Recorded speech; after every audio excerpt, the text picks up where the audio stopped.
During the hearing, Zuckerberg was pressed on whether Facebook's content decisions amount to political censorship. I'd like to ask you, do you subjectively manipulate your algorithms to prioritize or censor speech? Congresswoman, we don't think about what we're doing as censoring speech. I think that there are types of content like terrorism that I think that we all agree we do not want to have on our service. So we build systems that can identify those and can remove that content, and we're very proud of that work. Let me tell you something right now. Diamond and silk is not terrorism.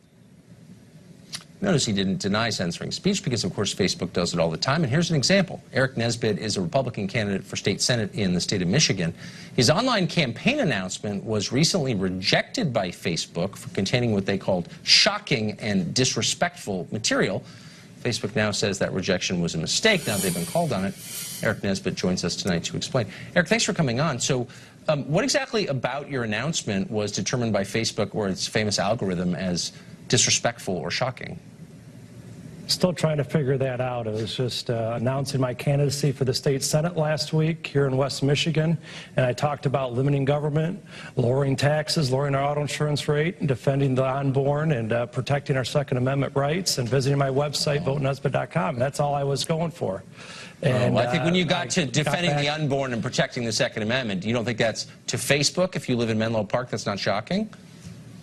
Well, maybe banning sanctuary cities, and I did have a picture of a few veterans that I was talking to also. So, I mean, I announced it last week, and I wanted to boost the ad on Friday, and I started to put that boost in, and it usually takes a few hours for them to approve it.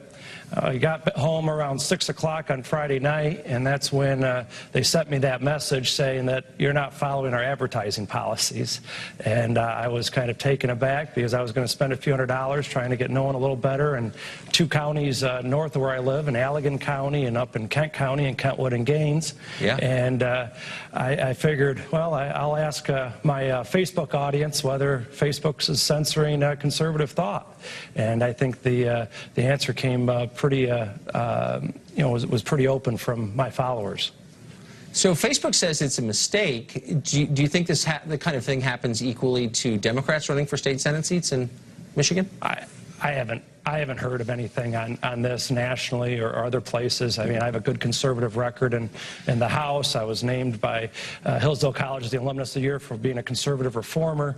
And so I'm continuing to get out there. But it's frustrating when you're running a modern campaign. You got to be on social media. You have to be on the internet to be able to broadcast. And if any company knows whether they've been the target of a Twitter storm or on Facebook, any company knows you got to respond quickly. Yes. And if this means that it takes 24, 48 hours or 72 hours for a conservative to respond, but liberals are able to respond very quickly, then I think that's very troubling. I think Senator Cruz really hit the nail on its head yesterday during the hearing.